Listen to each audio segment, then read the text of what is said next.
गझल फुलांचं ऋतुसत्य.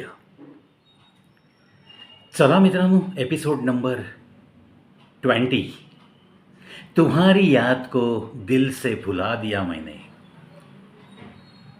इस गज़ल का भावानुवाद खास आपके लिए.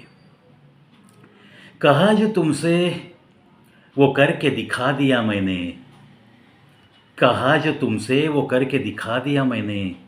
तुम्हारी याद को दिल से ही भुला दिया मैंने. तुम्हारी याद को दिल से ही भुला दिया मैंने.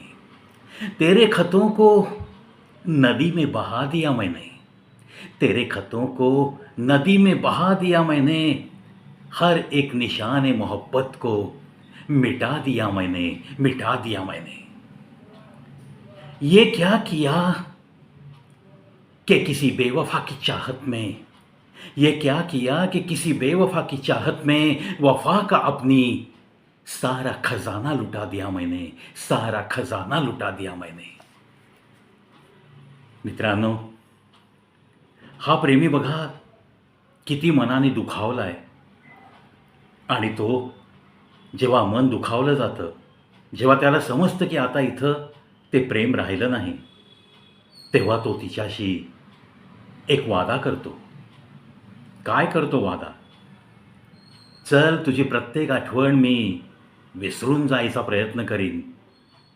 आणि खरोखर जे विसरता येत नाही ते तो विसरायला सुरू करतो.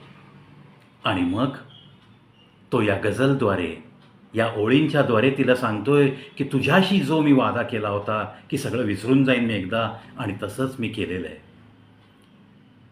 जी काही माझ्याकडे तुझी पत्रं होती, त्या पत्रांनासुद्धा मी जल अर्पित केलं आहे. नदीमध्ये मी ती पत्रं वाहून जाण्यासाठी फेकून दिली आहे.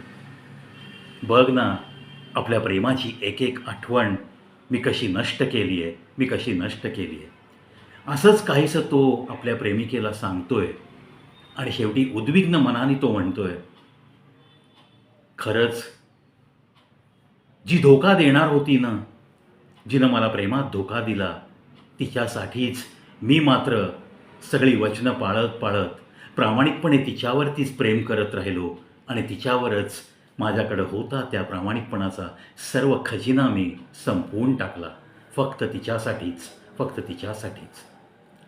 मित्रांनो, मनापासून प्रेम केल्यानंतर जर एखाद्या प्रेमीवरती कुठल्याही कारणाने किंवा त्या प्रेमिकेने दिलेल्या धोक्यामुळं जेव्हा अशी मनाची उद्विग्नता होते, जेव्हा त्याचं मन सैरभैर होतं, कारण जीवनात त्याने तिच्याशिवाय दुसरं कुणालाही आपलंसं असं म्हटलेलं नसतं, आणि मग इतकं जीव तोडून प्रेम करणाऱ्या माणसाला जेव्हा असा धोका मिळतो, तेव्हा अशाच ओळी कदाचित कागदावर अवतरतात आणि ओठातून बाहेर पण पडू शकतात.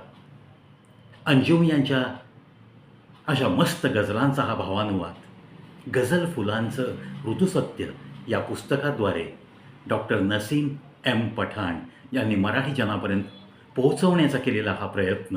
आणि मग तो भावानुवाद काही लोकांना वाचन जमत नाही अशा लोकांसाठी माझ्या चॅनलवर या ऑडिओ व्हिडिओच्या स्वरूपात त्यांच्या कानापासून मनापर्यंत पोहोचवण्याचा हा प्रवीणी केलेला एक प्रयत्न.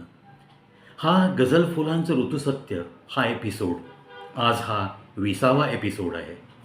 अशा या अंजुम यांच्या गझलांचा भावानुवाद तुमच्या मनापर्यंत पोहोचताना तुम्हाला कसं वाटतंय हे नक्की कॉमेंट बॉक्समध्ये एक्सप्रेस व्हा.